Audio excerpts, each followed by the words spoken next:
देखिए, संसार में एक नियम है, कारण कार्य सिद्धांत। हाँ जी, क्या बोला?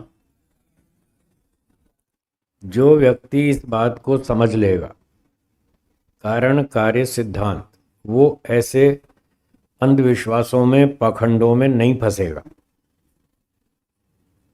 तो वो सिद्धांत समझ लीजिए। कारण उसे कहते हैं जिसके बिना कोई कार्य न हो सके। बोलिए। जिसके बिना कोई कार्य न हो सके और उसके होने पर हो जाए, उसको कारण कहते हैं। जैसे अग्नि होने पर रोटी पकेगी, अग्नि न होने पर रोटी नहीं पकेगी। तो अग्नि रोटी पकाने का कारण है। ये उदाहरण समझ में आया? आ गया?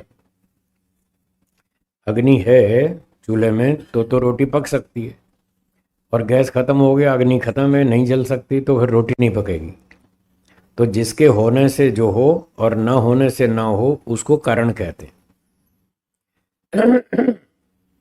ईंट पत्थर चूना सीमेंट होने पर मकान बनेगा, ईंट पत्थर चूना सीमेंट न होने पर नहीं बनेगा। तो ईंट पत्थर चूना सीमेंट को मकान बनाने का कारण मान लेंगे। ये बात ठीक है? तो संसार भर में जितना भी सत्य है वो इस कारण कार्य सिद्धांत पर टिका हुआ है। वर्षा जब भी होगी बादलों से होगी। बिना बादल के वर्षा हो सकती है? नहीं हो सकती। यदि बिना बादल के भी वर्षा हो जाए तो फिर बादल को वर्षा का कारण नहीं माना जाएगा। अग्नि के बिना ही रोटी पक जाए तो फिर अग्नि को कारण नहीं मानेंगे। इसलिए कारण की ये पहचान है कि उसके बिना कार्य नहीं होगा। अग्नि के होने पर रोटी पकेगी, ना होने पर नहीं पकेगी, इसलिए अग्नि कारण है। अब वहां पर एक व्यक्ति रोटी बना रहा था जंगल में। अग्नि थी, तवा भी था, रोटी पक रही थी। पास में एक गधा खड़ा हुआ था।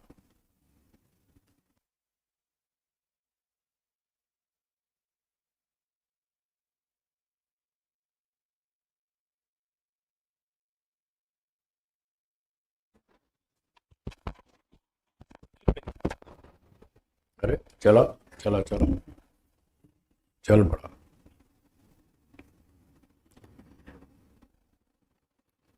जो व्यक्ति जंगल में खाना बना रहा था,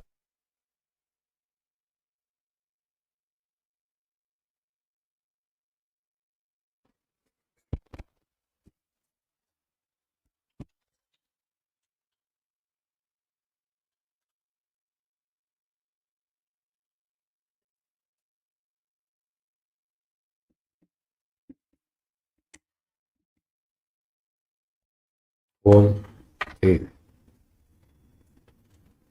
जो व्यक्ति जंगल में खाना बना रहा था, अग्नि थी वहां, तवा भी था और उस पर रोटियां बना रहा था। पास में एक गधा भी खड़ा था। तो कोई व्यक्ति बाहर से बच्चा आया, उसने देखा कि यहाँ रोटियां बन रही हैं और गधा भी खड़ा हुआ है। ठीक है। फिर वो दूसरी जगह पर गया, वहां उसने देखा भाई रोटियां तो बन रही हैं, अग्नि भी है, पर गधा नहीं खड़ा हुआ। यहाँ तो बिना ही गधे के रोटियां बन रही। तो एक जगह पर जब रोटी बन रही थी तो उसने गधे को भी साथ में देखा। दूसरी जगह जब रोटी बन रही थी तब गधा नहीं था। तो गधे को रोटी का कारण माने या नहीं माने? नहीं मानेंगे। उसके बिना भी काम हो रहा है। तो जिसके बिना काम हो जाए इसका मतलब वो कारण नहीं है। अब जो घटना आपने सुनाई आबू पर्वत की, कि वहां पर एक सज्जन गए, सेठ जी, और मंदिर पे गए, वहां रास्ता टूटा फूटा था, और वहां जाके उन्होंने अपनी मन्नत मानी कि अगर मुझे संतान प्राप्ति हो गई, हो जाए, ऐसे भगवान से प्रार्थना की, है भगवान मुझे संतान प्राप्ति हो जाए, और हो गई। तो जितने भी लोग संतान प्राप्ति वाले हैं मान लो 100 आदमी वहां जाएं तो क्या सबको संतान प्राप्ति हो जाएगी उस मंदिर में जाके प्रार्थना करने से? नहीं भी हो सकती। तो यदि नहीं हुई तो फिर कारण नहीं हुआ। अगर अग्नि के बिना भी रोटी पक जाए तो अग्नि कारण नहीं है ना। अग्नि के होने पर रोटी बनती है और न होने पर भी यदि बनती है। जैसे गधे का मैंने उदाहरण दिया, गधा खड़ा था तब भी रोटी बन रही थी, गधा नहीं था तब भी रोटी बन रही थी। तो इसका मतलब गधे का कारण रोटी पकाने में नहीं है। तो मंदिर में जाने पर भी संतान हो रही है और नहीं जा रहा उसकी भी हो रही है। जिन जिनकी संतान हो रही है क्या वो सारे के सारे वहां मंदिर में जा रहे हैं? तो उसके वहां जाए बिना भी तो हो रही है ना। तो इसका अर्थ क्या हुआ कि मंदिर में जाके प्रार्थना करने से संतान नहीं होती, वो उसका कारण नहीं है। उस सेठ जी को जो संतान प्राप्त हुई उसका कारण कुछ और है। जैसे गधा रोटी पकाने में कारण नहीं है, उसका कारण तो अग्नि है।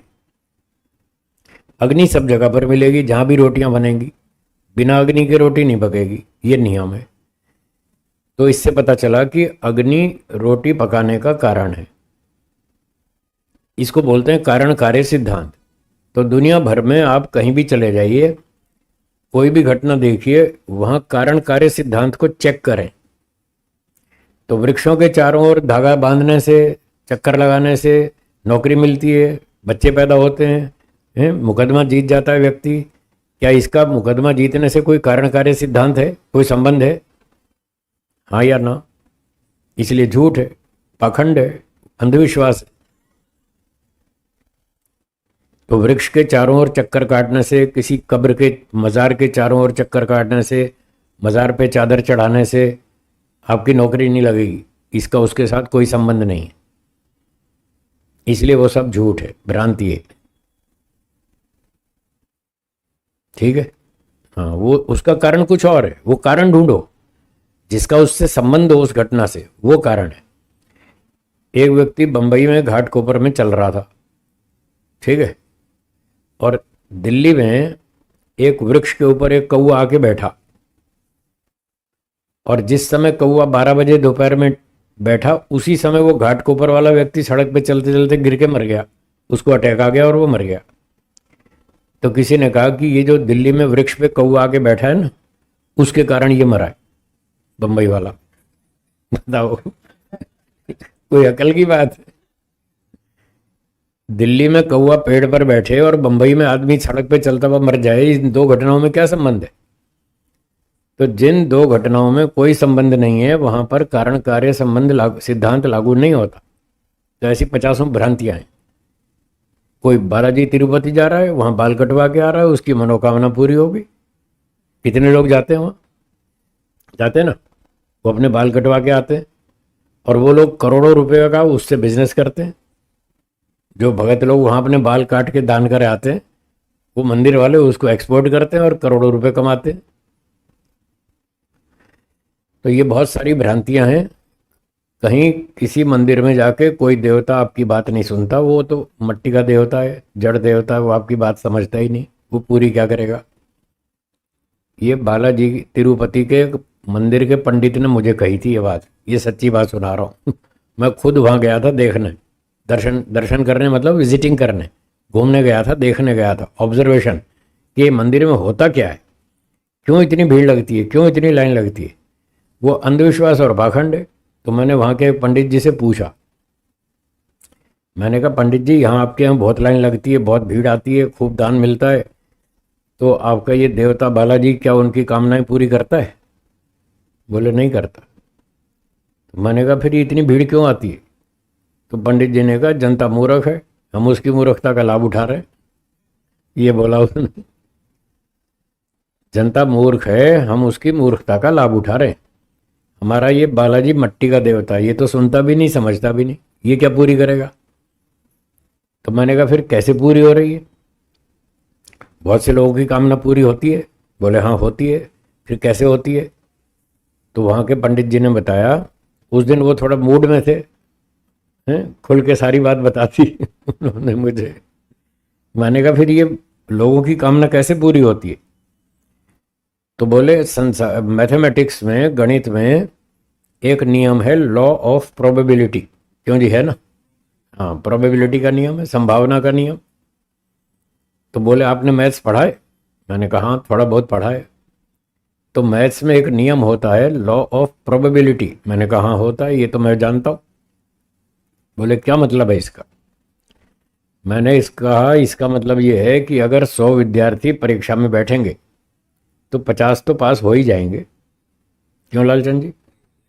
50 तो हो ही जाएंगे, ये संभावना है 50 की। तो कुछ तो पढ़ते ही है ना, सारे थोड़ी मूर्ख होते हैं, सारे अनपढ़ नहीं होते, सारे आलसी नहीं होते, कुछ तो पढ़ते ही हैं। तो 100 व्यक्ति परीक्षा देंगे तो 50 तो पास हो जाएंगे। तो मान लो कोई ज्योतिषी उनको बताए कि तुम्हारा भविष्य बहुत अच्छा है, तुम पास हो जाओगे, वो तो 100 के 100 लोगों को कह देगा। तो क्या 100 के 100 फेल हो जाएंगे? मैंने कहा नहीं, 100 के 100 फेल नहीं होंगे, 50-60 तो पास होंगे ही। तो बोले वो 50-60 जो पास हुए वो ज्योतिषी के कहने से पास हुए या अपनी पढ़ाई में मेहनत करने से पास हुए? बोलो जी। पढ़ाई में जो मेहनत की जिसने वो पास हो गया, जिसने नहीं की वो फेल हो गया। तो 50-60 तो पास हो ही जाते हैं, ये है संभावना का नियम।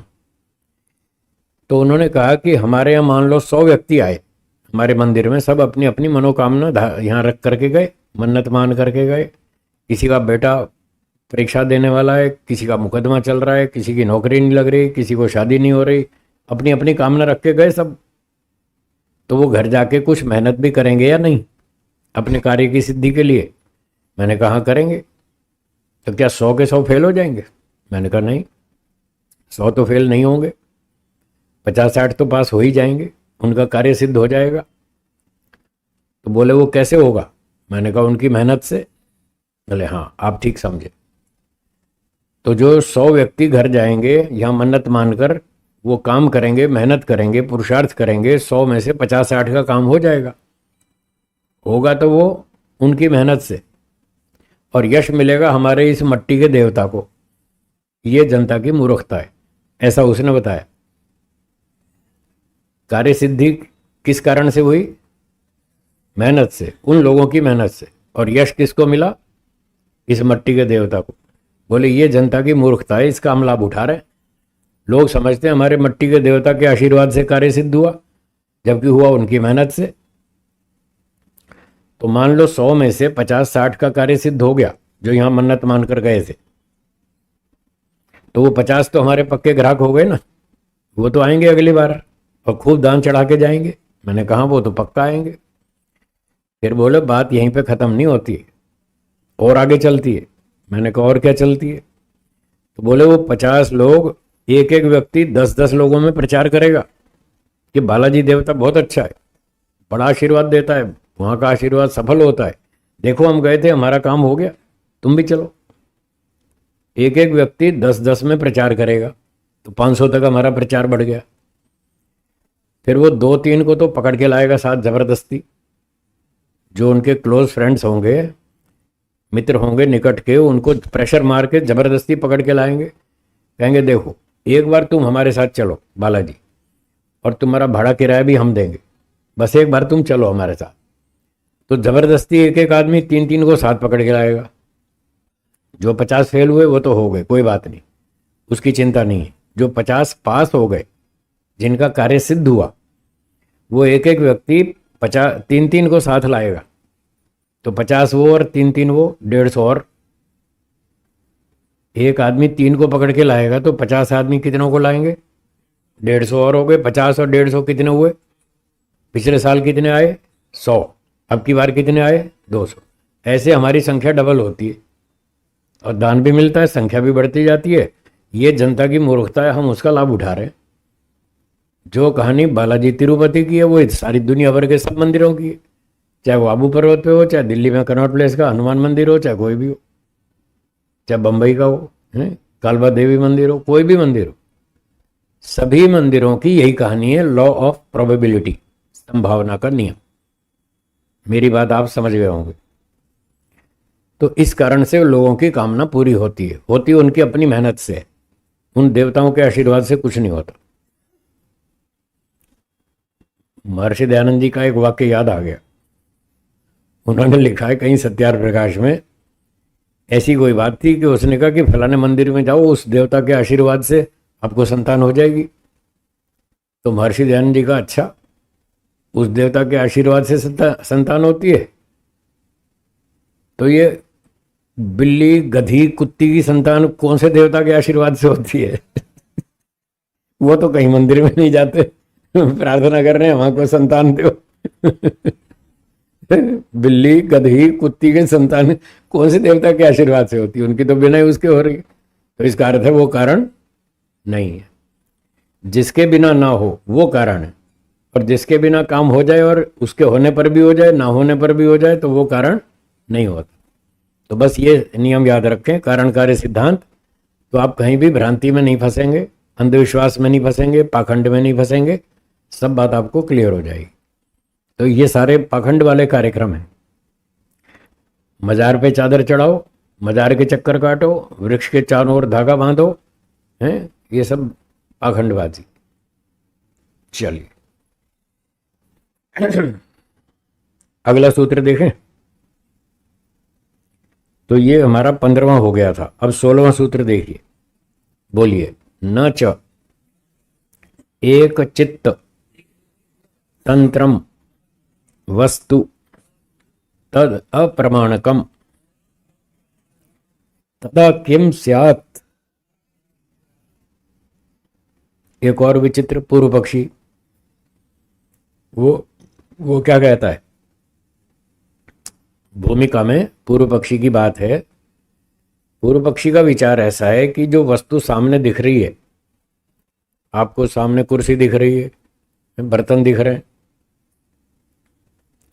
ये जो वस्तु आपको दिख रही है इसका अपना कोई अस्तित्व नहीं है। फिर क्यों दिख रही है जब अस्तित्व नहीं है? तो वो पूर्व पक्षी कहता है कि आपने ऐसा विचार किया है कि सामने कुर्सी है, इसलिए आपको कुर्सी दिख रही है। आपने बर्तन का विचार किया है तो बर्तन दिख रहा है। आपने घड़ी का विचार किया तो घड़ी दिख रही है। आप जैसा विचार करोगे वस्तु वैसी दिखेगी। सिर्फ आपके विचार की बात, वस्तु की अपनी कोई सत्ता नहीं है, सिर्फ आपके विचार से ये सारी चीजें आपको दिख रही हैं, ऐसा उसका सिद्धांत है। तो इसका उत्तर इस सूत्र में, पूर्व पक्षी का उत्तर सिद्धांत पक्ष में इस सूत्र में दिया है। न च एक चित्त तंत्रम वस्तु। पूर्व पक्षी जी, आप जो ये कह रहे हैं कि ये सिर्फ हमने अपने मन में विचार कर लिया है कि सामने घड़ी है तो घड़ी दिख रही है, पंखा है तो पंखा दिख रहा है, हमारे विचार से वो वस्तु खड़ी हो रही है, उसका अपना अस्तित्व कुछ नहीं। तो यदि ये बात ठीक हो, यदि ये बात सत्य हो कि सिर्फ हमारे विचार से ही वस्तु खड़ी होकर दिखती है हमको, और वास्तव में उसकी अपनी कोई सत्ता नहीं है, यदि ऐसा हो तो मान लो मैंने कुर्सी को देखा 10 सेकंड, तो मैं देखूंगा तो अपना विचार करूंगा तो कुर्सी दिखेगी। और मान लो मैंने अपनी नज़र वहां से हटा ली, इधर दीवार को देखने लगा, तो मेरे विचार से वस्तु थी ना, अब मैंने वहां से विचार हटा लिया, तो अब बताओ वस्तु कुर्सी वहां रहेगी या नहीं रहेगी? रहेगी तो फिर मेरे विचार से कोई फर्क नहीं पड़ता, इसलिए तुम्हारी बात झूठ है।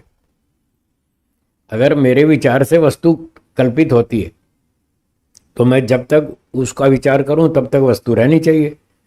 जब मैं वो विचार छोड़ दूं और अपनी दृष्टि वहां से हटा लूं इधर, तो वो वस्तु गायब हो जानी चाहिए, अगर मेरे विचार से बनी थी तो। ऐसा तो नहीं हो रहा मैं उसको देखता हूं, विचार करता हूं तो भी कुर्सी खड़ी है, और मैं नहीं देखता हूं, कोई विचार नहीं करता तब भी खड़ी है। इससे क्या सिद्ध हुआ? वो मेरे विचार की कल्पना है या कुर्सी की अपनी वास्तविक सत्ता है? बस, तो ये उत्तर दिया। इस बात को सूत्र में कह रहे हैं, न च एक चित्त तंत्रम वस्तु। जो भी वस्तु आपको टेबल, कुर्सी, स्कूटर, बर्तन, पुस्तक जो भी दिख रहा है, वो कोई एक चित्त के अधीन नहीं है। चित्त तंत्रम, चित्त के अधीन नहीं है, अर्थात हमारे विचार के अधीन नहीं है। हम विचार करें और दिखने लगे और ना करें तो ना दिखे, ऐसा नहीं है। तद अप्रमाणकम, यदि मैं आंख से उस चीज को न देखूं, तदा किम स्यात्, तब क्या होगा? वस्तु रहेगी या नहीं रहेगी, ये ऑब्जेक्शन उठाया सिद्धांती ने। यदि मैं उस चीज को ना देखूं तो वस्तु रहेगी या नहीं रहेगी?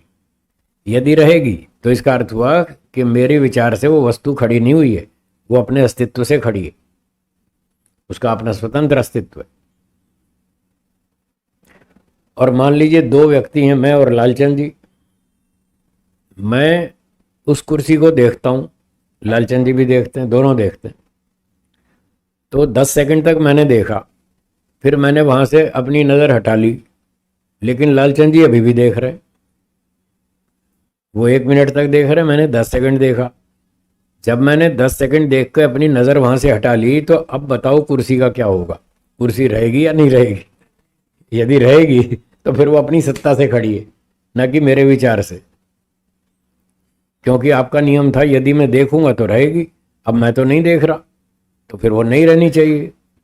जबकि लालचंद जी देख रहे हैं तो वो है। तो मेरे देखने ना देखने से कोई फर्क नहीं पड़ता, वस्तु है तो है। तो ये वैदिक सिद्धांत है, वस्तु अपने स्वरूप में जैसी है वैसी ही रहेगी। आप उसको देखें ना देखें, वैसी माने ना माने, ये आपका सिर दर्द, ये आपकी समस्या है। वस्तु जैसी है वो वैसी ही रहेगी। अब इस नियम से देखो, ईश्वर जैसा है वो वैसा ही रहेगा। आप अपने मन से कुछ भी मानते रहो, आपके मानने से वो बदलेगा नहीं।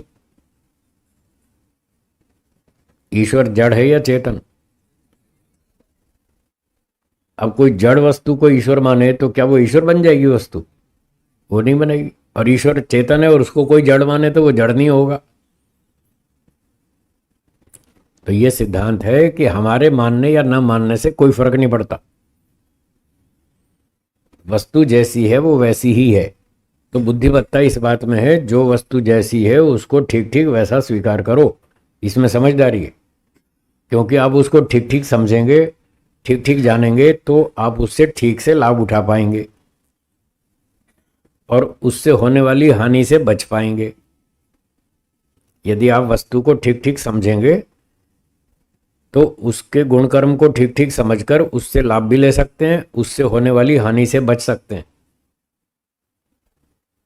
जैसे मान लो अग्नि है, उदाहरण के लिए अग्नि, अग्नि गर्म है या ठंडी?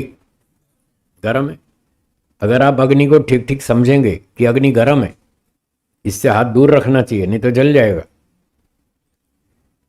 अगर ठीक ठीक जानेंगे तो आप अग्नि से हाथ बचा कर रहेंगे, आपका हाथ दूर रहेगा तो आपका हाथ बचा रहेगा। और आपने समझ लिया ये तो ठंडी है, पानी की तरह ठंडी है, तो आप हाथ डालेंगे आपका हाथ जलेगा, नुकसान वो उठाएंगे कि नहीं? इसलिए समझदारी इस बात में है, जो चीज़ जैसी है वैसी जानो। ईश्वर जैसा है वैसा जानो तो आपका कल्याण होगा, आप ठीक काम करेंगे, ठीक लाभ उठाएंगे। अगर आप ईश्वर है कुछ और आप समझते कुछ और हैं, मानते कुछ और हैं, फिर आप उस हिसाब से काम करेंगे तो आपको नुकसान होगा। जैसे अग्नि को आपने ठीक नहीं समझा तो उससे नुकसान उठाया। अग्नि गर्म है, उसको गर्म नहीं स्वीकार किया तो उससे नुकसान उठाया, हाथ जला लिया। इसी तरह से ईश्वर क्या हमारे पाप माफ कर देगा? है जी। और कितने लोग माने बैठे हैं कि भगवान हमारे पाप माफ कर देगा? मानते हैं या नहीं? गलत मानते हैं ना। अब ये सारे नुकसान उठाएंगे इस बात से। वो ये क्या समझ के बैठे हैं, भगवान तो हमारे पाप माफ कर ही देगा, तो क्यों ना कर लो। इसलिए धड़ाधड़ दिन रात पाप करते हैं, क्योंकि उनके दिमाग में ये भ्रांति है भगवान तो माफ कर ही देगा, फिर क्यों ना कर ले। इसलिए माफ पाप कर रहे हैं, जबकि माफ करेगा नहीं ईश्वर, अब दंड भोगेंगे वो। तो इसलिए वैदिक सिद्धांत ये है, जो चीज़ जैसी हो उसको वैसा जानो, वैसा मानो, वैसा लिखो, वैसा बोलो, वैसा आचरण करो। ये सत्य है, सत्य से ही कल्याण होता है, झूठ से नहीं। बोलिए।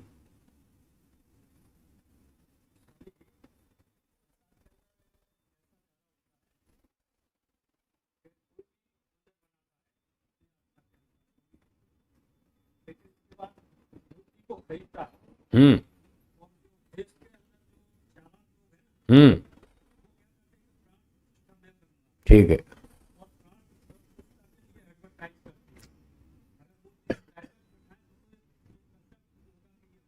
हम्म। ठीक। ठीक है।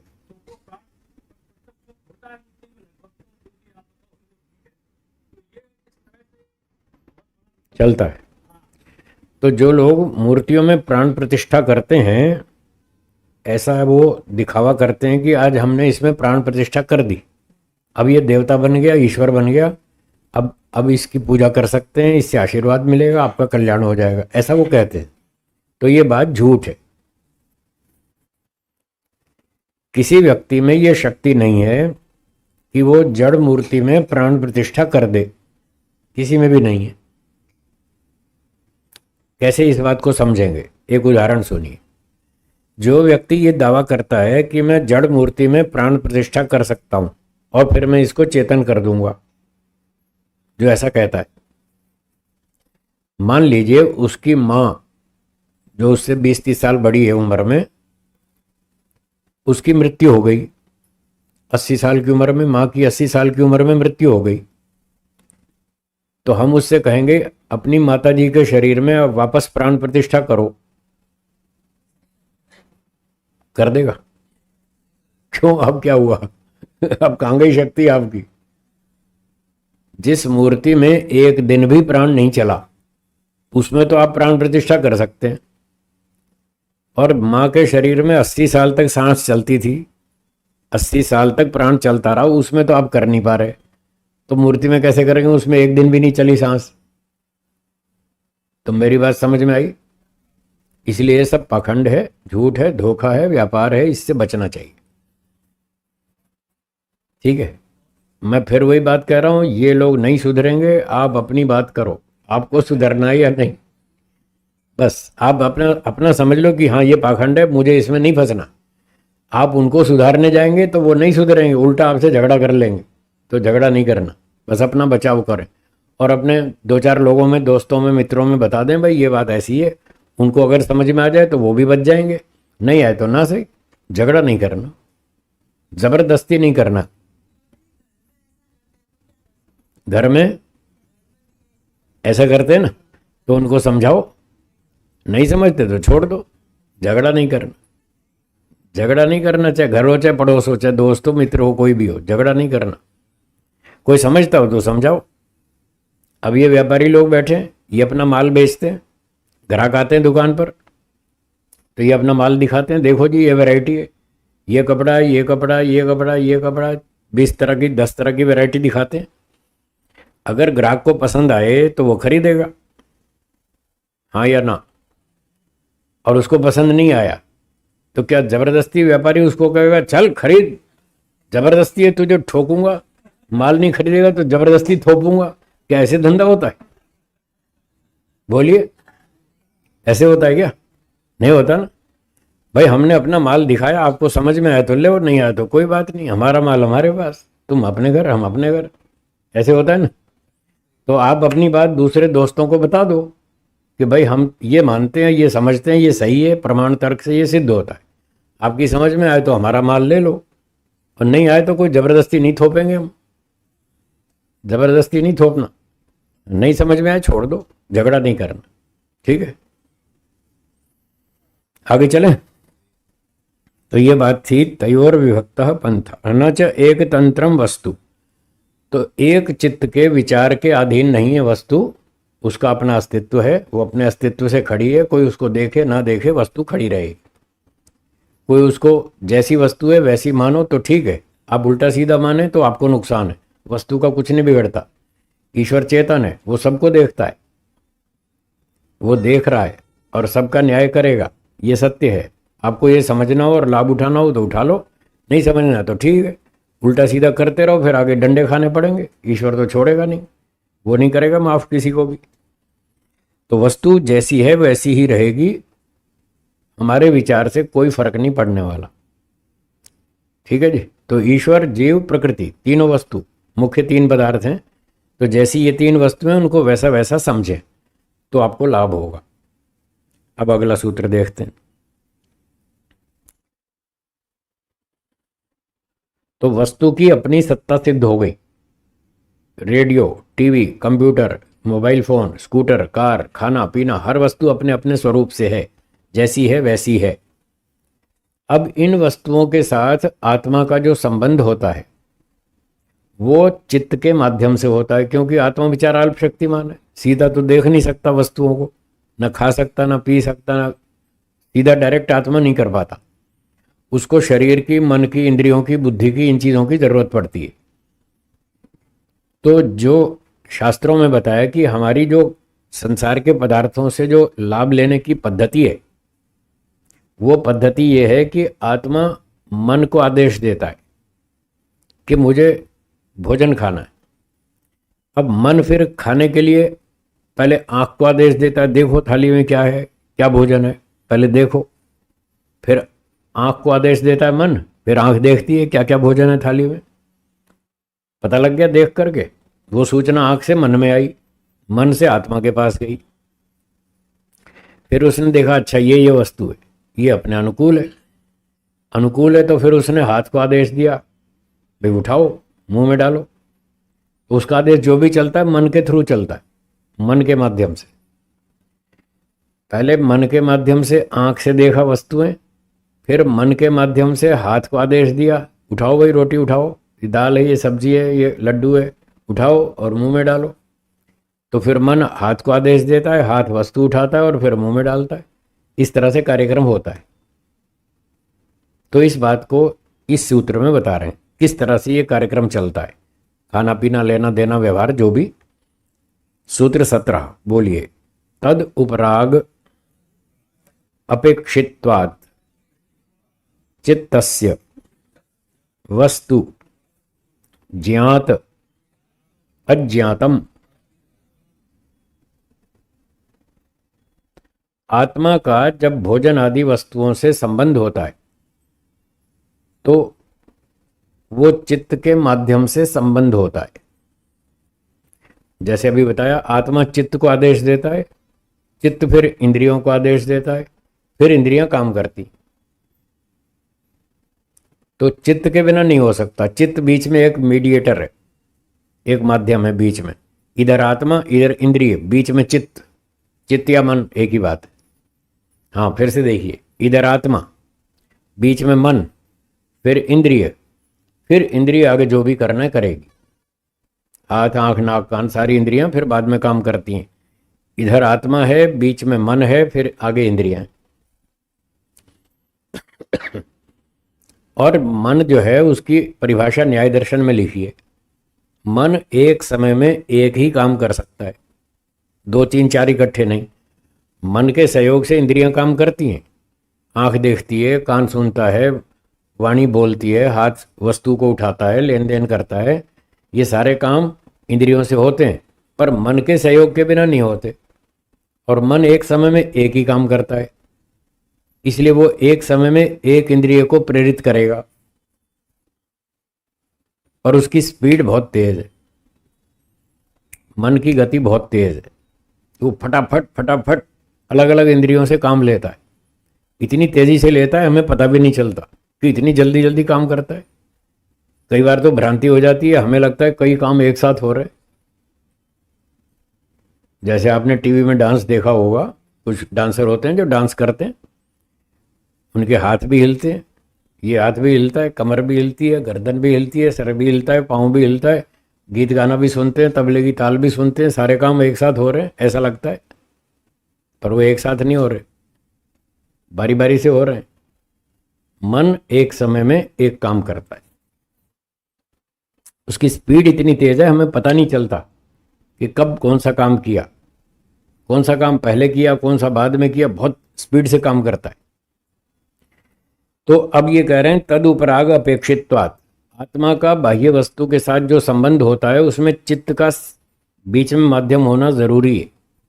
इसलिए जब आत्मा चित्त के साथ कनेक्ट होता है और चित्त किसी बाह्य वस्तु के साथ इंद्रिय से कनेक्ट होता है, तो जिस वस्तु से चित्त कनेक्ट होता है उसका जानकारी हो जाती है, वो इंद्रिय काम करती है और उसकी जानकारी ले आती है। फिर एक इंद्रिय से उसने देखा, आंख से देखा, तो आत्मा का चित्त के साथ संबंध हुआ, चित्त का आंख से हुआ और आंख ने वस्तु का फोटो खींचा और वो ले आई, खींच करके चित्त को दे दी। तो जब चित्त आंख से जुड़ा है तो वो आंख वाली वस्तु ज्ञात हो जाएगी। फिर कुछ समय के बाद उसने कान से संबंध जोड़ा, आत्मा ने चित्त के साथ, चित्त ने कान के साथ, तो आंख से दिखना बंद हो जाएगा। बंद हो जाएगा मतलब अंधेरा नहीं छा जाएगा मतलब उसका फोटो खींचना बंद हो जाएगा वो, क्योंकि मन अब कान के साथ कनेक्ट हो गया, तो कान से शब्दों को सुनेगा। आंख से रूप देखना बंद कर देगा, कान से सुनना शुरू हो जाएगा। बस 1 सेकंड में फिर उसका दोबारा आंख से कनेक्शन हो जाएगा, फिर देखेगा, फिर सुनेगा, फिर देखेगा, फिर सुनेगा, फिर देखेगा। आपको लगेगा जैसे दोनों काम एक साथ हो रहे हैं, जबकि हो रहे हैं बारी बारी से। तो ये सूत्र कह रहा है ज्ञात अज्ञातम, जिस वस्तु के साथ चित्त का संबंध होगा वो वस्तु ज्ञात होगी, और जिसके साथ चित्त का संबंध नहीं रहेगा वो अज्ञात हो जाएगी। इतनी बात समझ में आई? क्योंकि इंद्रियां तो बहुत सारी हैं, आंख नाक कान 5 इंद्रियां हैं, 5 ज्ञानेंद्रियां हैं, 5 कर्मेंद्रियां हैं, और मन बारी बारी से सबके साथ जुड़ता है। तो जिसके साथ जुड़ेगा उसका ज्ञान होगा, जिससे कनेक्शन कट जाएगा उसका ज्ञान नहीं होगा, अज्ञात हो जाएगी वो वस्तु। एक बात और है इसमें समझने की, वो ये है क्योंकि चित्त एक जड़ पदार्थ है, वो भौतिक सत्वरजतम से मिलकर बना है, इसलिए उसमें चेंजेस आते रहते हैं। जैसे मान लीजिए, उदाहरण दे मोटा सा, आपको कोई अच्छा समाचार मिला खुशी का, तो उससे सुनने से आपके शरीर में कुछ अलग अलग रासायनिक परिवर्तन होते हैं। आपकी जो शरीर की ग्रंथियां हैं वो कुछ अच्छा सिक्रीशन करती हैं, कुछ अच्छे द्रव छोड़ती हैं जो स्वास्थ्य के लिए लाभकारी हैं। और जब कोई खराब समाचार सुन लिया नुकसान वाला, तो वो ग्रंथियां फिर अब दूसरे तरह से रिएक्ट करती हैं, फिर उससे कुछ दूसरे केमिकल छूटते हैं जिससे कि नुकसान होता है। इसी कारण टेंशन करने वाले लोगों को डायबिटीज़ का रोग हो जाता है। वो कुछ शरीर में ग्रंथियां अलग तरह से काम करती हैं, उनमें भौतिक परिवर्तन होता है, और किसी को एसिडिटी हो जाती है, किसी को डायबिटीज़ हो जाती है, किसी को और कोई समस्या आ जाती है, कोई डिप्रेशन में चला जाता है। ऐसी ऐसी बातें सुनकर, ऐसी ऐसी बातें सोच सोच कर उसको फिर शरीर पे भी प्रभाव पड़ता है। ऐसा होता है या नहीं होता है ना? तो ये सब उन चीज़ों में होता है जो भौतिक पदार्थ वाली है, जो सत्वरजतम से बनी है, जड़ पदार्थ वाली हैं, उन पर इसका दुष्प्रभाव पड़ता है खराब समाचार सुनने का। तो मन भी तो, चित्त भी तो वो भौतिक पदार्थ है, तो वो भी प्रकृति से बना है, सत्वरजतम से बना है। तो जब किसी इंद्रिय से अच्छा दृश्य दिखता है तो चित्त की स्थिति बदल जाती है, उसमें सत्वगुण भर जाता है। जब कोई अच्छा समाचार सुनने को मिले, कोई अच्छी बात देखने को मिले, अच्छा दृश्य देखने को मिले, तो चित्त में भी परिवर्तन होता है। उस समय सत्वगुण उभर जाता है, रजोगुण तमोगुण दब जाता है।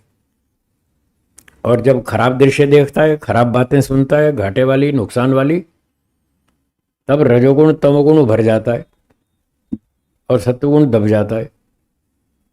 ये परिवर्तन होते हैं। ठीक है? चित्त भौतिक पदार्थ है, सत्वरजतम से बना है, उसमें सत्वरजतम 3 प्रकार के परमाणु हैं। तो इस प्रकार से जो जो वस्तुओं को का समाचार चित्त को प्राप्त होता है, और वो फिर इंद्रियों से प्राप्त करके आत्मा तक पहुंचाता है, तो इस प्रक्रिया में उसमें तरह तरह के परिवर्तन होते रहते हैं। इसको बोलते हैं परिणामी। क्या बोलेंगे? चित्त परिणामी है, इसमें परिणाम होता है, चेंज होता है, परिवर्तन होता है। इसमें 3 पार्टिकल्स हैं इस कारण से। तो ये बात भी इस सूत्र में बताई गई। अब सूत्र का पूरा सार सुनिए।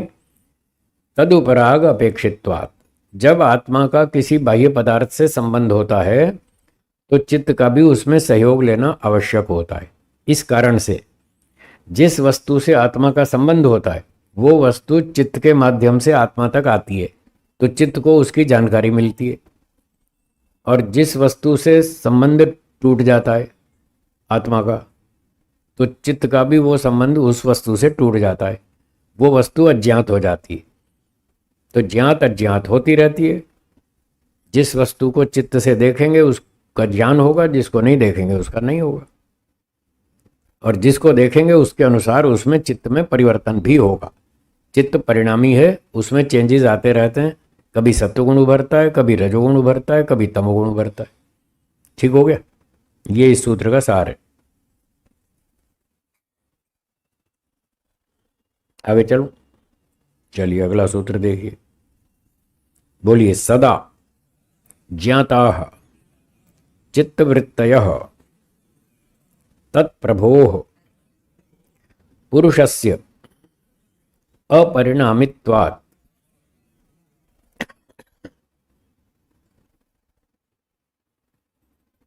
18वां सूत्र है ये।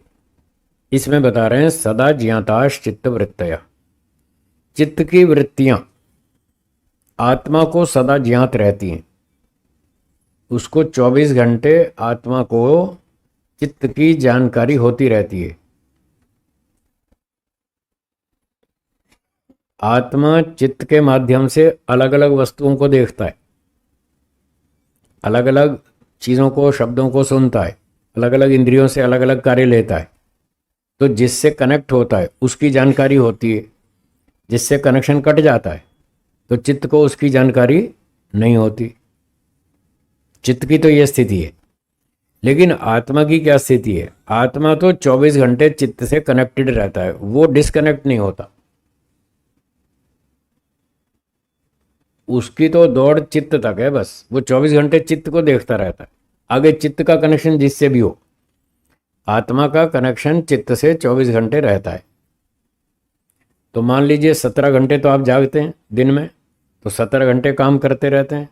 जिस जिस वस्तु से जो जो जानकारी चित्त में आती है, जिस जिस इंद्रिय के माध्यम से, जिस जिस वस्तु की जिस जिस इंद्रिय के माध्यम से जानकारी चित्त में आती है, वो वस्तु की जानकारी आत्मा को 17 घंटे होती रहती है।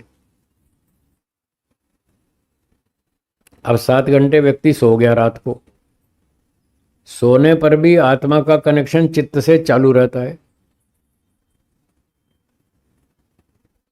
आत्मा का कनेक्शन 24 घंटे चालू रहता है, बाहर की चीज़ों से 17 घंटे चालू रहता है। 7 घंटे हम सो जाते हैं, बंद कर देते हैं, बाह्य जानकारी बंद हो जाती है, पर चित्त की आंतरिक जानकारी फिर भी चालू रहती है। सोते समय आप सुख का अनुभव करते हैं, कभी दुख का अनुभव करते हैं। जब अच्छी नींद आती है तो सुबह उठकर बोलते हैं, वाह मज़ा आ गया, आज तो बढ़िया नींद है। ऐसा कभी कभी बोलते हैं कि आज तो बहुत मज़ा आया, बढ़िया नींद आई। इसका मतलब रात को 7 घंटे सोते समय आपने सुख का अनुभव किया है। यदि अनुभूति न की होती सुख की तो सुबह उठकर ये कैसे बोलते कि आज तो बहुत अच्छा बढ़िया नींद आई? अब कैसे बोलते ये बात? जो व्यक्ति ये बात बोलता है आज तो बहुत बढ़िया नींद आई, इसका मतलब सोते समय उसने सुख का अनुभव किया है। इससे सिद्ध हुआ कि सोते समय भी आपका चित्त से कनेक्शन चालू था, बाहर से इंद्रियों का कट गया, इसलिए बाहर की जानकारी बंद हो गई, लेकिन अंदर चित्त के साथ कनेक्शन चालू था आत्मा का, उसकी जानकारी हो रही है। कभी कभी अच्छी नींद नहीं आती, मच्छर काटते हैं, रात को गर्मी का मौसम है, लाइट चली गई, पंखा बंद हो गया और मच्छर काटते हैं। फिर सुबह उठ के कहते हैं साहब आज मज़ा नहीं आया, आज मज़ा नहीं आया, आज सुख नहीं मिला, आज तो बस ऐसे ही दुखी परेशान होते रहे, ऐसे ही करवट बदलते रहे, अच्छी नींद नहीं आई। उस दिन आपने रात को सोते समय दुख का अनुभव किया, तो सुबह उठ के बोलते हैं कि आज मज़ा नहीं आया, आज अच्छी नींद नहीं आई। तो इसका अर्थ क्या हुआ कि आत्मा का तो 24 घंटे चित्त से कनेक्शन चालू रहता है, चाहे वो जागता हो, चाहे सपना देखता हो, चाहे सोता हो। सपने भी देखते हैं हम, रात को देखते हैं ना, स्वप्न देखते हैं, तब भी तो मन में वो संस्कार जाग रहे हैं जो स्वप्न के रूप में आपको दिखाई दे रहे हैं। तो आत्मा का चित्त के साथ तब भी कनेक्शन चालू है, चाहे स्वप्न अवस्था हो तब भी चालू है, निद्रावस्था हो तब भी चालू है, जागृत अवस्था हो तब भी चालू है, 24 घंटे चालू है। इसलिए कह रहे हैं सदा ज्ञाताश चित्त वृत्तया, आत्मा को 24 घंटे उसकी जानकारी होती रहती है चित्त की, उसका सीधा कनेक्शन चित्त के साथ रहता है। तत्प्रभो पुरुषस्य, पुरुष आत्मा वो चित्त का प्रभु है, स्वामी है, मालिक है। जैसे आपकी कार के मालिक आप हैं, 24 घंटे कार आपके पास है, आप जब चाहे यूज़ करो, जिधर मर्जी चलाओ। वो आपकी संपत्ति, आपने खरीदी है, पेमेंट की है, कार खरीदी है, तो कार अब आपकी सेवक है, आप जिधर मर्जी चलाओ उसको। तो हमने भी ईश्वर को पेमेंट की है और चित्त खरीद लिया है। वैसे है तो भाड़े पर खरीदा तो नहीं है, भाड़े पर है। कुछ लोग अपनी कार खरीद ले लेते हैं, कुछ टैक्सी में बैठते हैं, वो भाड़ा दे के अपना काम कर लेते हैं। इतने पैसे नहीं है जेब में खरीद सके, तो भाड़ा देकर टैक्सी में अपना काम चलाते हैं। तो हमने ईश्वर को भाड़ा दे रखा है। ईश्वर ने हमको टैक्सी, चित्त वाली टैक्सी भाड़े पर दे रखी है। कौन सा भाड़ा दिया था? कर्मों का। हमने कुछ कर्म किए और ईश्वर ने हमको कर्मों के आधार पर चित्त दे दिया, बुद्धि दे दी, शरीर दे दिया, इंद्रियां दे दी। ये सब हमने भाड़े पे ले रखी टैक्सी। उसमें ये बहुत सारे काम अवयव हैं जो काम करते हैं। तो जब हमने चित्त को भाड़े पर ईश्वर से ले लिया, तो अब तो हम टैक्सी में बैठ गए, तो जिधर हम चाहेंगे टैक्सी उधर ही चलेगी ना। उतनी देर के लिए तो हम उसके अधिकारी बन गए जितनी देर तक हमने भाड़ा दे रखा है। तो एक प्रकार से हमने चित्त, इंद्रियां, मन, शरीर, ये सब भगवान से भाड़ा देकर ले रखा है, और अब ये हमारी इच्छा अनुसार काम करते हैं।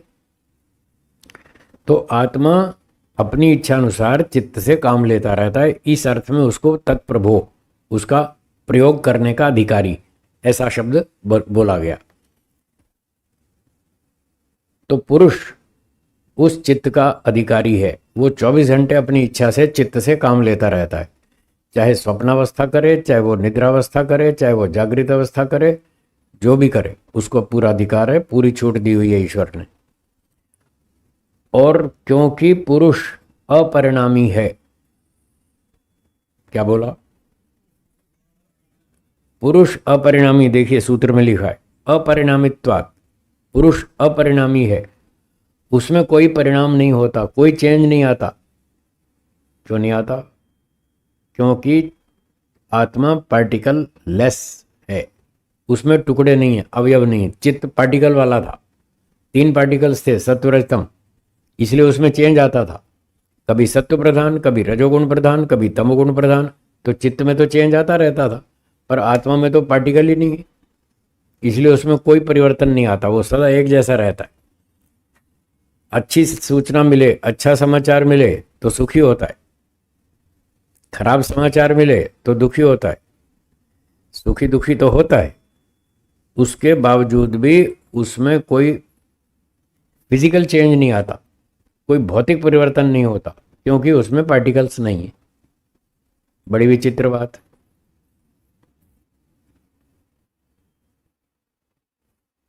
सुखी हो रहा है आत्मा, दुखी हो रहा है, फिर भी कोई चेंज नहीं आ रहा, बस इतना ही चेंज है। कभी सुखी गुड फीलिंग, कभी बैड फीलिंग, कभी सुख की अनुभूति, कभी दुख की अनुभूति। बस ये अनुभूतियां ही बदलती हैं, आत्मा का मूल स्वरूप नहीं बदलता, वो वैसा ही रहता है। तो ये अपरिणामी शब्द से पता चल रहा है। तो सार क्या निकला पूरे सूत्र का? कि आत्मा चेतन है, 24 घंटे उसका चित्त के साथ संबंध रहता है, और 24 घंटे उसको चित्त की जानकारी होती रहती है। वो अपरिणामी है, पार्टिकल लेस है, उसमें किसी तरह का कोई भौतिक परिवर्तन, घटना, बढ़ना, कटना, जुड़ना, गलना, सड़ना, ऐसी कोई विकृति नहीं आती। ये आत्मा की बात हुई। चित्त में तो ये सब होता है, क्योंकि परमाणुओं का प्रभाव पड़ता रहता है, तो घटनाओं का प्रभाव पड़ता रहता है, उसमें ऊंचा नीचा होता रहता है। आत्मा में कुछ नहीं होता। ठीक है जी, हाँ बोलिए। जैसे आपकी कार को डेंट पड़ता है, कोई ठोक दे कार को, उस पर डेंट पड़ता है ना, तो चित्त में भी प्रभाव पड़ता है। आपको कोई खराब समाचार सुना दे कि आपके बारे में वो ऐसा कह रहा था, देखना आपका तवा गर्म हो जाएगा गुस्सा आ जाएगा आपको, आपका गुस्सा आ जाएगा, दिमाग गर्म हो जाएगा, ब्लड प्रेशर बढ़ जाएगा, हाथ पैर कांपने लगेंगे, आप पता नहीं कैसे क्या बोलने लगेंगे। देखो परिवर्तन जड़ वस्तु पे हो रहा है कि नहीं? जैसे शरीर जड़ है, उस पर परिवर्तन हो रहा है, मन भी जड़ है, उस पर भी होगा। ठीक है। हाँ नहीं है, उसमें थोड़ा सत्व गुण है। बिना सत्व के कोई वस्तु बनती नहीं। कोई भी वस्तु 3 प्रकार के परमाणुओं से मिलकर बनी है। शराब हो, अंडा हो, मांस हो, महत तत्व से लेकर पूरी सृष्टि के सारे पदार्थ, हर वस्तु में तीनों गुण हैं। शराब में भी है सत्व गुण 5%, 8%, 10%, 20% उसमें रजोगुण है और 70% तमोगुण है। मोटी भाषा बता रहा हूँ समझने के लिए, तमोगुण प्रधान है वो। तो मान लो 70% उसमें तमोगुण है, 15-20% उसमें रजोगुण है और 10% सत्वगुण है शराब में। तो 10% तो है ना। एक आदमी पहली बार पिएगा तो अच्छा नहीं लगेगा, कड़वी लगेगी, खराब लगेगी, बेस्वाद लगेगी। फिर धीरे धीरे वो रोज पीने का अभ्यास कर लेगा, प्रैक्टिस कर लेगा, और जब धीरे धीरे प्रैक्टिस हो जाएगी तो वो उस 10% सत्वगुण से सुख लेना सीख जाएगा। यद्यपि उसमें 70% तमोगुण है, वो अपने अभ्यास से उस तमोगुण के प्रभाव को दबा लेगा। रजोगुण के 20% प्रभाव को भी दबा लेगा। वो जो सत्व है 10%, उसको जगा लेगा और उसको पी करके ऐसा मस्त हो जाएगा, कहते वाह अब दुनिया रंगीन दिखती है। दारू पी के दुनिया उसको रंगीन दिखती है। तो ऐसे वो अभ्यास करके उसका सुख लेना सीख जाता है। वही बात अफीम में, वही भांग में, वही धतूरे में, वही जितनी नशीली चीजें, सब में यही बात है। थोड़ा 5-10% तो सत्वगुण होता ही है हर वस्तु में। 3 के सम्मिश्रण के बिना कोई वस्तु नहीं बनती। ठीक है, हाँ जी बोलिए। हम्म। हम्म। हाँ होगी, दुखी तो होगी, पर आत्मा में कोई भार घट जाता हो, कोई उसका उसमें कोई गलना शुरू हो जाता हो, कोई सड़ना शुरू हो जाता हो, ऐसा कोई परिवर्तन उसमें नहीं होगा। क्योंकि उसमें ये गलने सड़ने वाली पॉसिबिलिटी है ही नहीं। ये गलना सड़ना, बिगड़ना, सुधरना, ये जो पॉसिबिलिटी होती है ये जड़ पदार्थों में होती है जिसमें पार्टिकल्स हों। तो आत्मा में पार्टिकल नहीं है, इसलिए अपरिणामी। उसमें घटना, बढ़ना, गलना, सड़ना, कटना, जुड़ना ऐसा कुछ नहीं। पर चित्त में ये सब होता है क्योंकि उसमें पार्टिकल्स हैं, इसलिए उसकी स्थितियां बदलती रहती हैं। कभी कोई गुण भर जाएगा, कभी कोई गुण, वो परिस्थिति के अनुसार है। हाँ दुखी तो होगा, ये तो पक्की बात है। उसकी फीलिंग, उसका अपना गुण है। खराब समाचार मिला तो दुखी होगा, अच्छा समाचार मिला तो खुश होगा, खुश होगा, दुखी होगा। बस इससे आगे कुछ नहीं होगा, इतना ही होगा।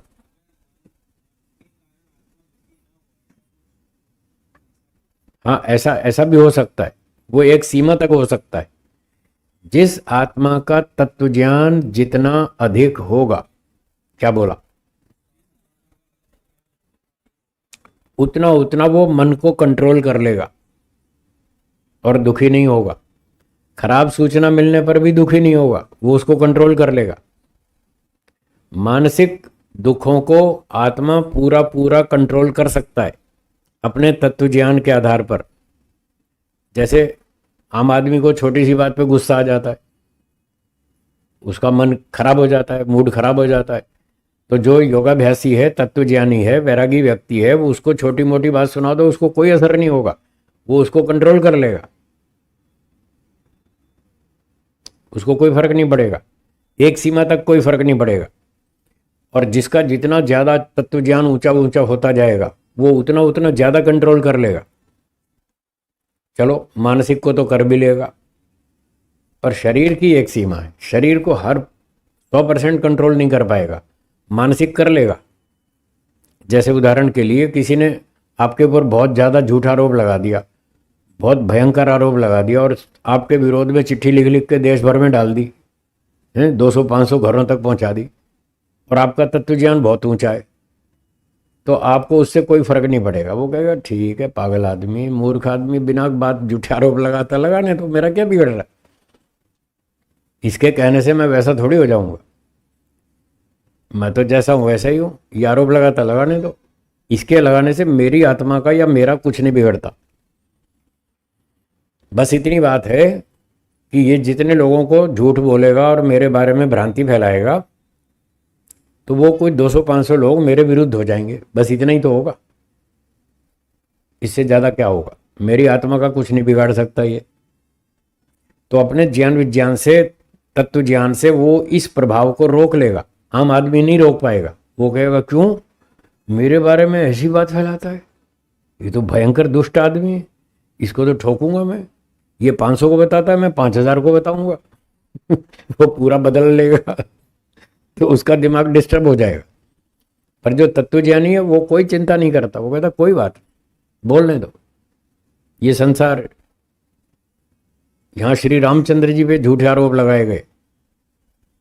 लोगों ने कहा इसने धोबी के कहने पर अपनी पत्नी को घर से निकाल दिया। बताओ ये सच्चा है या झूठा आरोप है? झूठा है ना। तो श्री राम जी को भी नहीं छोड़ा लोगों ने। इतने बड़े अच्छे राजा थे, इतने बलवान, बुद्धिमान, वेदों के विद्वान थे, नीतिमान थे, मर्यादा पुरुषोत्तम थे, उनको भी नहीं छोड़ा। उन पर भी झूठे आरोप लगे। फिर श्री कृष्ण जी पे आरोप लगे। उनको बता दिया ये गोपियों के साथ खेलते हैं, माखन चोर हैं, ऐसे ऐसे झूठे आरोप लगाए। क्या श्री कृष्ण जी ऐसे थे? नहीं थे। तो उसने विचार किया श्री कृष्ण जी इतने महान पुरुष थे, उनको भी नहीं छोड़ते लोग। श्री राम जी को नहीं छोड़ते, श्री कृष्ण जी को नहीं छोड़ते, सबको बदनाम करते हैं, तो झूठे आरोप लगाते हैं। फिर उसने सोचा ईश्वर, देखो ईश्वर सारी दुनिया का मालिक है, सबका राजा है। क्या ईश्वर घोटाले करता है? क्या ईश्वर अन्याय करता है? ये जनता तो ईश्वर को भी नहीं छोड़ती, जो सर्वशक्तिमान है, सर्वथा निर्दोष है। जिस ईश्वर ने आज तक एक दिन भी किसी पे इतना भी अन्याय नहीं किया, उसको नहीं लोग छोड़ते। उसको खूब गाली देते, हे भगवान तेरा सत्यानाश हो, तूने मेरा बेटा मार दिया। जब बेटे का एक्सीडेंट होता है तो लोग भगवान को गालियां देते, और इतना गुस्सा आता है किसी दिन मेरे हाथ में आ गया तो हड्डी पसली तोड़ दूंगा, इतना गुस्सा आता है भगवान पे। और ऐसे ऐसे झूठे आरोप लगाते हैं, मेरा बेटा मार दिया, मेरा मुकदमा फेल करवा दिया है, मुझे मुकदमा हरवा दिया, ऐसा कर दिया वैसा। जितने भी नुकसान होते हैं सारे ईश्वर के सर पे, चाहे दोष अपना हो किसी दूसरे का हो, पर लगाएंगे ईश्वर पे। तो तत्वज्ञानी व्यक्ति क्या सोचता है? वो ये सोचता है ये दुनिया इतनी नालायक है, इतनी दुष्ट है, इतने मूर्ख लोग हैं जो राम जी को नहीं छोड़ते, कृष्ण जी को नहीं छोड़ते, सर्वशक्तिमान सर्वज्ञ सर्वथा निर्दोष ईश्वर को भी नहीं छोड़ते, तो मैं तो कौन से खेत की मूली हूं? तो मुझे कौन छोड़ेगा? मेरे ऊपर भी आरोप लगेंगे ही। लगेंगे तो लगा दिए, क्या फर्क पड़ता है? इससे मेरी आत्मा का कोई 10% हिस्सा कट नहीं गया, मेरा कोई 20% नुकसान नहीं हो गया आत्मा का। आत्मा 100% सुरक्षित है। यूं का यूं तुम कितने भी आरोप लगाओ, उससे कुछ नहीं होने वाला।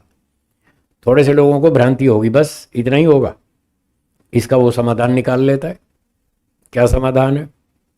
ये समाधान है कि जितने लोगों को इस व्यक्ति ने मेरे बारे में विरुद्ध भड़काया, झूठे आरोप लगाए, इन 500 लोगों को बहका दिया, तो वो देखेगा 500 में से बुद्धिमान कौन है, समझदार कितने लोग हैं। 2 3 4 समझदार लोग 500 में से छांट लेगा। आपको भी टेक्निक बता रहा हूं, आपकी भी टेंशन दूर हो जाएगी, आप सीख लो। तो वो 500 में से 4-5 आदमी ढूंढ लेगा जो समझदार है, बुद्धिमान है, और उनके सामने अपना स्पष्टीकरण सुना देगा कि ये जो पत्र में, इस चिट्ठी में जो मुझ पे झूठा आरोप लगाया गया है, ये सब गलत है, ये सब मिथ्यारोप है। मैं ऐसा व्यक्ति नहीं हूं जैसा मुझ पर आरोप लगाया गया है। और आप यदि परीक्षण करना चाहते हो तो परीक्षण कर लो, मेरी ओर से खुली छूट है। जाओ ढूंढ लो, प्रमाण ढूंढ लाओ, सारी परीक्षा कर लो प्रमाणों से। अगर मैं दोषी पाया गया, जो आरोप मुझ पर लगाए गए, अगर मैं ऐसा सच में दोषी निकला प्रमाण परीक्षा करने पर, तो मैं सबके सामने घोषणा करता हूं, मैं सबके सामने दंड लूंगा। चौराहे पर जनता के सामने तुम मुझे दंड देना, मैं दंड स्वीकार करूंगा। और अगर मैं दोषी सिद्ध नहीं हुआ, निर्दोष पाया गया, तो ये जो बकवास कर रहा है उल्टी सीधी, थोड़ा इसको भी ठीक ठाक कर देना, इसको भी समझा देना कि बदतमीज, ऐसे झूठे आरोप नहीं लगाने चाहिए। फिर आप चाहो तो उसको दंड दे देना, नहीं दो तो कम से कम इतना तो ब्रेक लगा देना कि आगे ऐसे बदतमीजी आगे ना करे।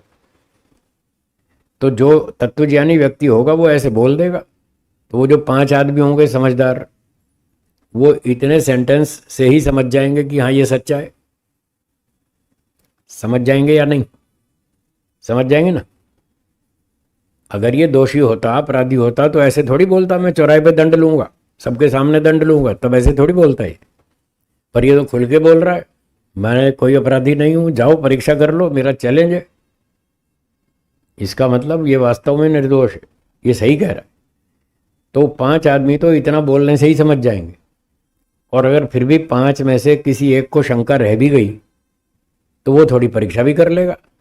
कर लो भाई, जब हमने दोष किया ही नहीं तो हमें डरकाएगा, टेंशन खाएगी, कर लो परीक्षा। और वो परीक्षा भी कराएगा, तब उसको भी यही सिद्ध होगा कि ये निर्दोष है, इसने कोई गलती की नहीं। तो 5 लोग समझ जाएंगे हमारी सच्चाई को। अब वो 5 लोग बाकी 500 को समझा देंगे, बस हमारा काम पूरा हो गया।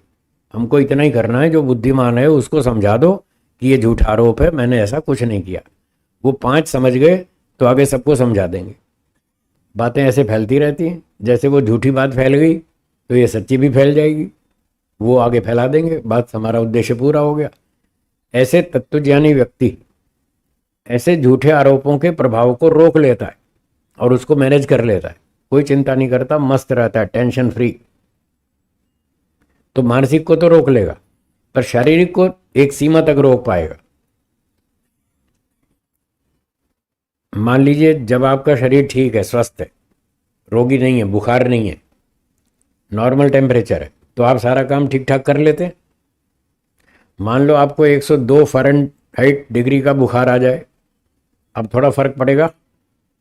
हाँ जी, 102 के बुखार में पड़ेगा ना फर्क। अब आपका दिमाग शरीर उतना काम नहीं करेगा जितना सामान्य रूप से रोज करता है, चेंज आएगा। फिर टेम्परेचर और बढ़ेगा, 103, 104, फिर और स्थिति बिगड़ेगी।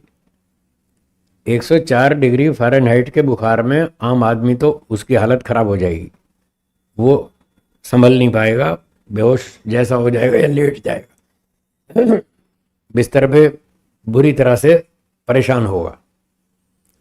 जो तत्वज्ञानी योगी व्यक्ति होगा वो इतना दुखी नहीं होगा, वो कम दुखी होगा।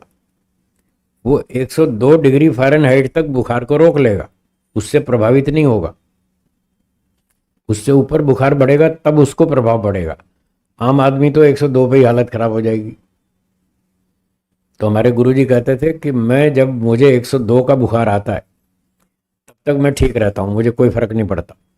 इस बुखार का शरीर पे, मेरे मानसिक स्थिति पे कोई असर नहीं होता, मैं यहाँ तक कंट्रोल कर लेता हूँ 102 तक। फिर जो 104 हो जाता है फिर मेरे कंट्रोल में स्थिति नहीं रहती, फिर वो थोड़ा मुझे प्रभावित करता है, स्थिति बदलती है। तो ये है तत्वज्ञानी व्यक्ति का स्तर, उसकी स्थिति। ऐसे वो इन प्रभावों को रोक लेता है, तो औरों से तो बहुत ही अच्छा जी रहा है, बढ़िया जी लेता है, ठीक हो गया। और कोई शंका? बोलिए।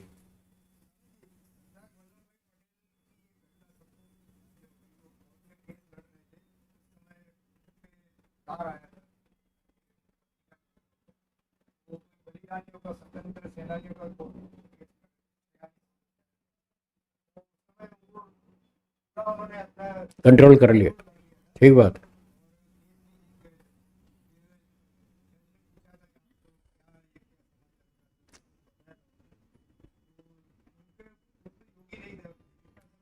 उनमें योग की पूरी योग्यता तो नहीं थी, ऊंचा वैराग्य नहीं था, लेकिन एक जो अंदर स्किल था, जो योग्यता थी, जितना भी ज्ञान था उनका, और जितना वो कार्य करते थे, जिस देशभक्ति की भावना से करते थे, सरदार वल्लभ भाई पटेल जिस भावना से कार्य करते थे, देश की रक्षा करेंगे, परोपकार करेंगे, और इतने सारे 47-48 लोग हैं जिनके ऊपर इंपॉर्टेंट केस चल रहा है, तो उनकी कीमत ज्यादा थी या पत्नी की कीमत ज्यादा थी? तो जिसकी ज्यादा थी वो तो गई वापस, वो तो आने वाली नहीं। और अगर मैं इस समय भाग जाऊं तो इन 48 लोगों का नुकसान हो जाएगा।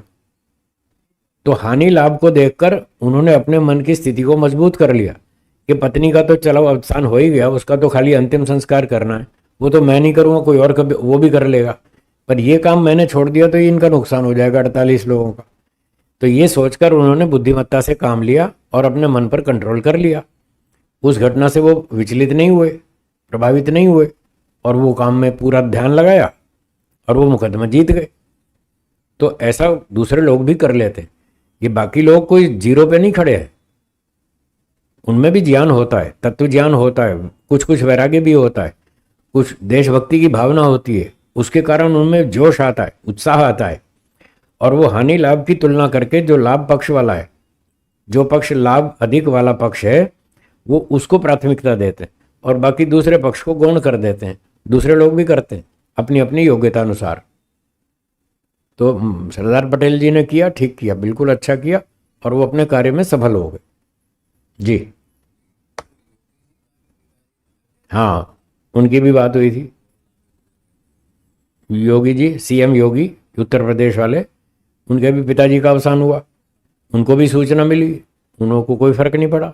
उनका तो वैसे ही सन्यासी हैं और ज्ञान विज्ञान है उनके पास, तो अच्छी बात है। तो बात यही कह रहे हैं कि जिसके पास ज्ञान विज्ञान जितना अच्छा होगा, जितना अधिक होगा, जितनी निष्कामता होगी, परोपकार की भावना होगी, जितना तत्व ज्ञान ऊंचा होगा, उतना ही वो इन परिस्थितियों से लड़ लेगा और प्रभावित नहीं होगा, परेशान नहीं होगा, दुखी नहीं होगा और जीत जाएगा। तो ये बात यहाँ पर बताई जा रही है। ठीक है, और कोई प्रश्न है? हाँ बोलिए।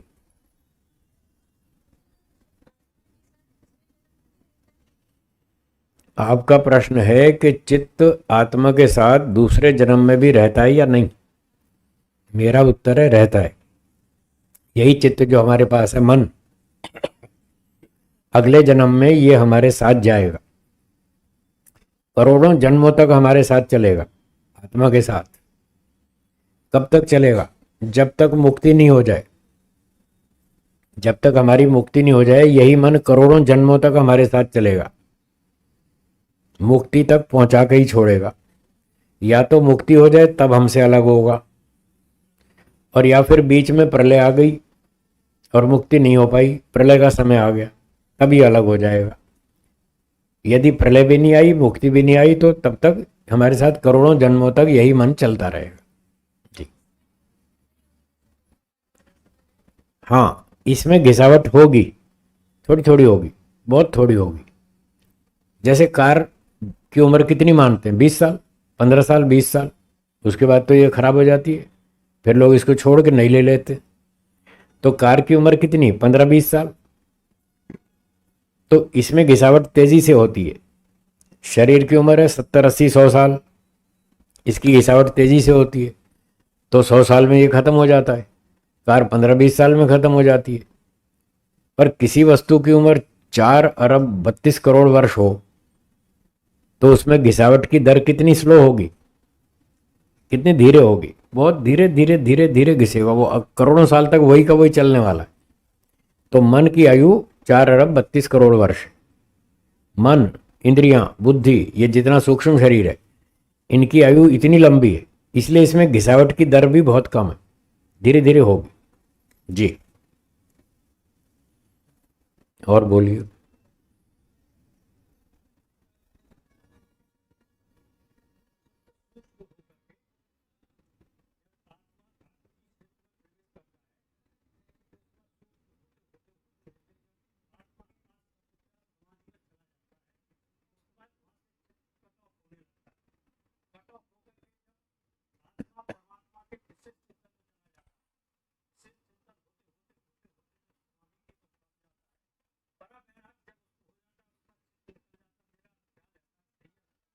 ये ठीक नहीं है। जब परवैराग्य हो जाता है और आत्मा परमात्मा की अनुभूति करता है, असंप्रज्ञात समाधि हो जाती है, उस समय भी चित्त का आत्मा के साथ संबंध रहता है, वो कट ऑफ नहीं होता है, अलग नहीं होता है। क्योंकि ईश्वर ने उसको चित्त दिया ही इसलिए कि वो अपने काम करे, चाहे समाधि का काम हो, चाहे संसार का व्यवहार हो, कोई भी हो, चित्त के बिना वो कर नहीं सकता। ईश्वर की अनुभूति भी चित्त के बिना नहीं कर सकता, वो साधन है। जब तक आत्मा बंधन में है, शरीरधारी है, तब तक उसके सारे काम चित्त के थ्रू होंगे, उसके बिना डायरेक्ट नहीं होंगे। जब मुक्ति में जाएगा अब चित्त उससे अलग हो जाएगा। ऐसा लिखा है शास्त्र में, जब चित्त उससे अलग होगा तब उसकी मुक्ति हो जाएगी। फिर मुक्ति में चित्त भी नहीं चाहिए, इंद्रियां, ये भौतिक इंद्रियां कुछ नहीं चाहिए, स्थूल शरीर सूक्ष्म शरीर वहां कुछ नहीं चाहिए। वहां तीनों शरीरों से आत्मा का संबंध कट जाएगा। फिर आत्मा की अपनी 24 शक्तियां हैं जो सत्यार्थ प्रकाश के 9वें समोल्लास में लिखी हैं। वो उसकी स्वाभाविक हैं 24 शक्तियां, वो आत्मा के साथ रहेंगी मुक्ति में भी और आज भी। वो तो स्वाभाविक है, कभी भी नहीं हटेंगी, चाहे बंधन हो चाहे मुक्ति हो। वो 24 शक्तियां उसके साथ चलेंगी मोक्ष में, पर वो बहुत थोड़ी सी हैं, बहुत कमजोर है। इतनी शक्तियों से आत्मा का काम नहीं चलता। उसको हर समय कुछ बाहर का काम करना हो, कोई भी काम करना हो, तो उसको कुछ बाहर की सहायता चाहिए, एक्सटर्नल सपोर्ट चाहिए बाह्य पदार्थों की, तब वो होश में आता है, तब वो काम करता है। तो जब आत्मा बंधन में आता है तो शरीर आदि आदि मन इंद्रियां बुद्धि ये भौतिक पदार्थों की सहायता से वो करता है जो भी करता है। चाहे समाधि लगानी हो चाहे ईश्वर की अनुभूति करनी हो, तो भी वो साधन चाहिए। जब मुक्ति में जाएगा तब ये भौतिक साधन तो छूट जाएंगे, वहां ईश्वर की शक्ति मिलेगी, उसकी सपोर्ट मिलेगी, तब उसकी शक्ति से वो सारे काम कर लेगा मुक्ति में। बंधन में प्रकृति की सहायता से और ईश्वर की सहायता से, दोनों की सहायता लेनी पड़ती है यहाँ। और मोक्ष में केवल ईश्वर की, प्रकृति कट हो जाती है पूरी तरह से, फिर वो ईश्वर की शक्ति से सारे काम करता है। देखना सुनना घूमना फिरना बातें करना, आपस में चर्चाएं करना। मुक्त आत्माएं भी आपस में बातें करती हैं, जैसे आप और हम बात करते हैं ना। आप और हम दोनों बंधन अवस्था में हैं तो हम दोनों बात कर रहे हैं, ऐसे ही दो आत्मा मुक्ति में हो तो वो दोनों आपस में बात कर सकती हैं। मित्र बनाने की जरूरत ही नहीं, वहां शत्रु होता ही नहीं कोई, सारे ही मित्र होते हैं वहां। मुक्ति में शत्रु कोई नहीं होता, सारे मित्र होते हैं, चाहे तो साथ साथ रह सकते हैं। वहां पर कोई कोई बंधन नहीं है। बंधन तो यहाँ पर है, मुक्ति तो मुक्ति है, फ्रीडम है, फुल फ्रीडम है। जाओ घूमो फिरो गप्पे मारो, देखो सुनो, दुनिया के नज़ारे देखो, पूरी छूट। तो वहाँ बातें करते हैं लोग। एक ने पूछा जी क्या बात करते हैं? मैंने कहा जैसे हम बात करते हैं ऐसे वो भी बात करते हैं।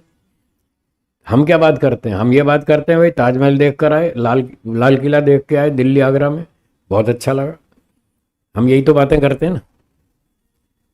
कोई स्विट्जरलैंड चला गया, कोई इंग्लैंड चला गया, कोई जापान घूम आया, फिर आके बताता है ना मैं क्या क्या देख कर आया। यही तो बातें करते हैं। तो जैसे हम यहाँ पर बातें करते हैं कि मैं लंदन होकर आया, मैं स्विट्जरलैंड होकर आया, मैं दुबई घूम कर आया, तो वो मुक्त आत्माएं भी आपस में बात करती हैं। वो पूछते हैं हाँ लालचंद जी कहाँ घूम आए? तो लालचंद जी ने कहा मैं अभी शनि ग्रह के छल्ले देख के आ रहा हूँ। बहुत बढ़िया है, आपने नहीं देखे? तो दूसरे ने कहा, प्रफुल्ल जी ने कहा नहीं मैंने तो नहीं देखे। अरे आपने देखे नहीं, जाओ देख कर आओ, बहुत बढ़िया है। अब जाओ देख आओ। वो देखेंगे जाके, यहाँ टैक्स थोड़ी लगता है मुफ्ती में, ना किराया लगता है, ना पासपोर्ट चाहिए, ना वीज़ा चाहिए, ना कोई टैक्स लगता है, कुछ नहीं, फ्री में घूमना है। ईश्वर की शक्ति मिली हुई है। तो ये बताएंगे मैं शनि ग्रह के छल्ले देख कर आया। प्रफुल्ल जी कहते हैं मैं भी देख कर आता हूँ।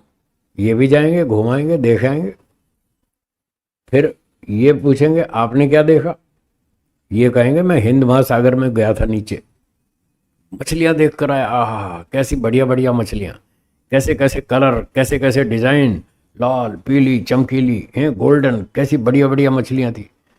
एक मछली तो ऐसी थी लाइट मारती थी चारों तरफ ऐसे, बहुत मज़ा आया देखकर। फिर प्रफुल्ल जी कहेंगे लालचंद जी आपने वो नहीं देखा हिंद महासागर? बोले नहीं देखा। तो जाओ ना देख कर आओ, यहाँ कौन सा टैक्स लग रहा है। फिर ये जाएंगे, वो हिंद महासागर देखाएंगे। बस ऐसी ऐसी बातें करते हैं, घूम कर आए, देख कर आए, ऐसी बातें करते हैं। वो करते होंगे, बाकी वहीं चल के देखेंगे ना। सारी बातें यहाँ समझ में नहीं आती। मुक्ति में आत्मा आराम करता है या नहीं करता है, दोनों वहीं चलते हैं ना, वहीं देखेंगे। घूमेंगे, थक जाएंगे, बोर हो जाएंगे तो आराम भी कर लेंगे, थोड़ा 2-4 साल आराम कर लेंगे, फिर 5-10 साल घूम लेंगे, फिर जब थक जाएंगे बोर हो जाएंगे फिर आराम कर लेंगे। ये तो वहीं जाके पता लगेगा। सृष्टि यही रहेगी, अनुभूति में अंतर आएगा। हाँ, यहाँ तो अभी शरीर है तो इसके बंधन में है हम, तो इसके हिसाब से सोना पड़ता है, जागना पड़ता है, व्यायाम करना पड़ता है, यहाँ बहुत झंझट है। तो मुक्ति में ये सारा झंझट खत्म। वहाँ शरीर तो होगा नहीं, ना कोई नहलाना, ना धुलाना, ना खिलाना, ना पिलाना, ना कुछ, कोई समस्या नहीं। तो वहाँ तो 24 घंटे फ्री रहेंगे, खूब घूमो फिरो, देखो, ईश्वर का आनंद लो और दुनिया के नज़ारे देखो। राग द्वेष कुछ नहीं, कुछ नहीं, क्योंकि इन सब का कारण अविद्या है। राग द्वेष काम क्रोध लोभ ईर्ष्या द्वेष आसक्ति अभिमान, ये सब चीज़ों का मूल कारण अविद्या है। वो हम यहीं पर ही पत्ता काट के गए, अविद्या को यहीं खत्म कर दिया। तो मोक्ष में ना अविद्या है, ना राग द्वेष काम क्रोध, कुछ नहीं, कोई अभिमान नहीं, कोई छोटा नहीं, कोई बड़ा नहीं, सब बराबर है। मुक्त आत्माएं जितनी भी हैं सब बराबर हैं, एक जैसी हैं। वो अपने ओरिजिनल स्वरूप में है मुक्ति में, और ओरिजिनल स्वरूप सबका एक जैसा है। इसलिए वहाँ कोई किसी को छोटा नहीं मानता, कोई बड़ा नहीं मानता, सब बराबर होते हैं, खूब आनंद लेते हैं। सत्यार प्रकाश में लिखा है, वहाँ कोई छोटा बड़ा नहीं होता। जैसे यहाँ कोई प्रधान है, कोई मंत्री है, कोई उप प्रधान है, कोई कोषाध्यक्ष है, यहाँ तो पोस्ट ऊंची नीची होती है ना, वहाँ ऐसा ऊंचा नीचा कुछ नहीं है, सब बराबर है। हाँ जी, हाँ, स्त्री पुरुष तो शरीर का नाम, शरीर वहाँ है ही नहीं, सब आत्माएं एक जैसी हैं। ठीक है जी, हाँ बोलिए, आखिरी सवाल।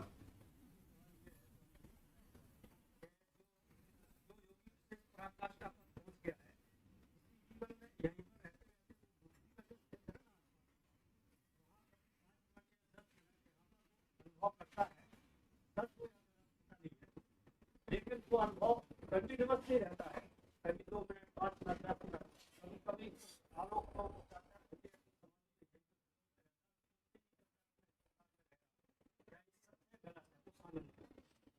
देखिए, मुक्ति का जो आनंद है वो ईश्वर का ही आनंद है, ईश्वर से अलग तो कोई चीज है नहीं। ठीक है ना, संसार का मालिक राजा ईश्वर है, और मुक्ति में भी वही आनंद देगा, समाधि में भी वही देगा। तो ईश्वर एक ही है। मुक्ति में जो हमें आनंद मिलेगा वो ईश्वर का ही मिलेगा, और जो समाधि में हम बैठकर ईश्वर से आनंद लेते हैं, असंप्रज्ञात समाधि में, वो ईश्वर का ही आनंद है। यानी मुक्ति वाला आनंद और ईश्वर वाला समाधि वाला आनंद एक ही है, उसमें कोई अंतर नहीं। बस फर्क इतना है कि अभी शरीर है, तब शरीर नहीं होगा, आनंद सेम, आनंद वही होगा। तो योगी व्यक्ति असंप्रज्ञात समाधि में मुक्ति के आनंद को अनुभव कर लेता है। प्रमाण चाहिए तो योग दर्शन पहला चैप्टर 19वां सूत्र है, वहां पर पढ़ा है, पढ़ लीजिए, लिखा है वहां पर। योग दर्शन पहला पाद 19वां सूत्र है, भव प्रत्ययो विदेह प्रकृति लयाना। ये सूत्र है, इसके व्यास भाष्य में लिखा है कि वो समाधि वाले योगी मुक्ति जैसा अनुभव करते हैं। तो मुक्ति वाला आनंद और समाधि वाला आनंद, ईश्वर का आनंद एक ही है, तो वो तो यही अनुभव कर लेते हैं। और इसी आनंद से जो उनके संस्कार बनते हैं, उसी संस्कार के कारण वो अविद्या आदि सारे क्लेशों का नाश करते हैं, और इसका नाश करके फिर पूरी तरह से शरीर छोड़ के मुक्त हो जाते हैं। बस फिर मुक्ति में फिर कोई समस्या नहीं, पर शरीर है तब तक समस्या है। 1 घंटा समाधि लगाएंगे, 2 घंटा लगाएंगे, फिर थक जाएंगे, फिर वापस आना पड़ेगा व्यवहार में। तो आएंगे तो वो स्थिति थोड़ी कम हो जाएगी, बदल जाएगी। इस झंझट से बचने के लिए वो फिर पूरी तरह मोक्ष में जाते हैं कि वहाँ शांति रहेगी, 24 घंटे आनंद रहेगा, इसलिए वो फिर मोक्ष में चले जाते हैं। आपको यहाँ इस पुस्तक में नहीं मिला होगा, मुक्ति जैसा मिला, मिल गया ना? हाँ, 1:19 में मिल गया ना? हाँ, तो इस तरह से मुक्ति का आनंद वो यहीं बैठ के अनुभव कर लेते। समय समाप्त हुआ, जी। पाठ को विराम देते हैं, बाकी सूचना श्री लालचंद जी बताएंगे। एक बार तालियों की गड़गड़ाहट के साथ पूज्य स्वामी जी महाराज का कोटि कोटि धन्यवाद है।